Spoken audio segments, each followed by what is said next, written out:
Our last bucket, the presentation, is around building community. Tool libraries, you know, the physical tools are important, but at the end of the day, it is a project for people by people. The community is what I think really sustains us and it's what keeps people coming back. Just think about how that fits into your volunteer management strategies. In terms of connection and communities, your volunteer base often becomes like a microcosm of the organization. It's this smaller community of folks working to build community.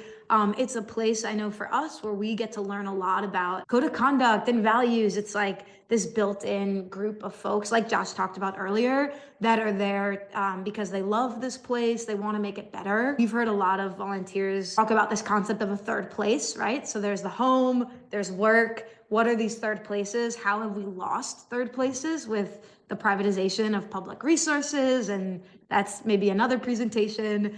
I think tool libraries really have this powerful potential to be a third place for lots of people. And it's something to think about. Like, we set up a volunteer cubby where they can make themselves tea on shift and get snacks. Little things like that, I think, help build this feeling of like, no, I belong here. This is one of my homes outside of my home. The stronger a volunteer feels connected to the project, the stronger they feel connected to other volunteers, to you as a staff member, the higher the odds that they're gonna continue plugging in. And then the more folks you have plugging in, the more folks you have that are like, I will do anything to make sure that this place continues to exist. I believe in it that deeply.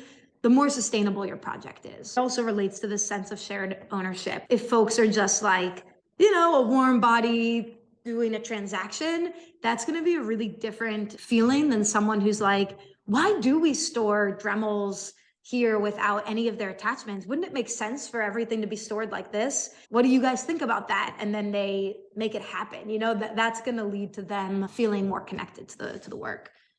And then in addition to connection, gratitude is just, I think there's just the human element to it. When someone does something nice for you or for something you care about, you want to be grateful and show them that. It goes a long, long way. I think it's something we really recently here at the Station North Tool Library have started naming. There's a lot of labor for us to show volunteers the level of gratitude that we do, the small ways, the big ways. This can be from sending a message after a shift to be like, oh my God, the library looks so good. I came in and everything looks really nice. That obviously will make a volunteer feel seen and appreciated. But then there's big ways of showing gratitude as well. So just some quick examples for us. After you volunteer consistently for 6 months with us, you actually get a fob and a key. You get access physically to the space.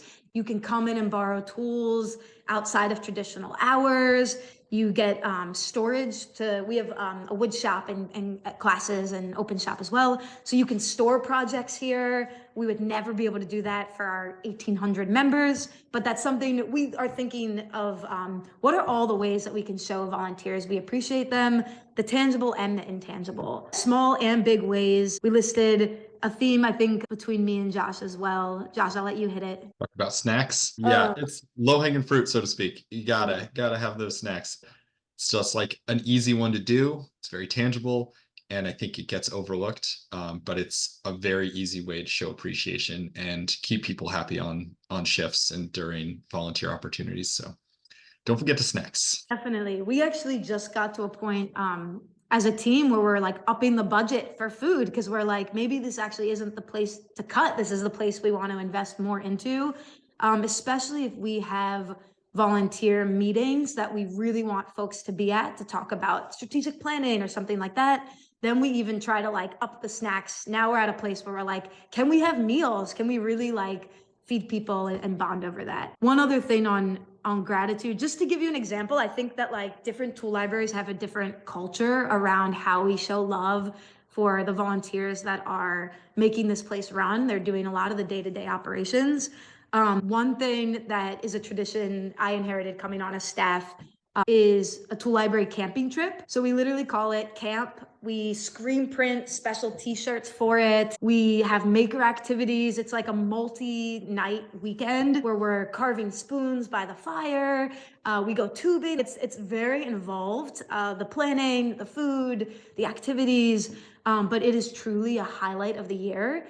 And we found that when folks get onboarded and they start volunteering and then they come on the camping trip, their odds of connecting more deeply, being consistent, staying around is higher than someone who couldn't make it to the camping trip. So it's like one very resource intense thing we do, but it's also one of the most fun parts of the year, and like it's referenced culturally year round. So that's like, not that you have to do a camping trip, but it's interesting to think of like other ways of showing appreciation. I'll throw one of our more fun ones that we do that's called trivia training, or trainia.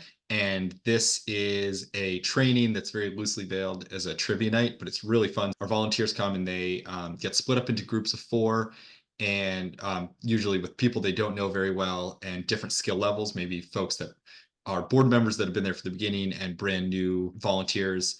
And then we do a trivia night, and there's drinks and there's food, and it gets pretty silly. But this is not only a community building thing, but it's also a way to put out some of the consistency pieces. There's so many details, policies, and procedures that we want to make sure are consistent. This is a way we can address those in a fun way. If you want to know more about that, feel free to reach out and I can share some of that.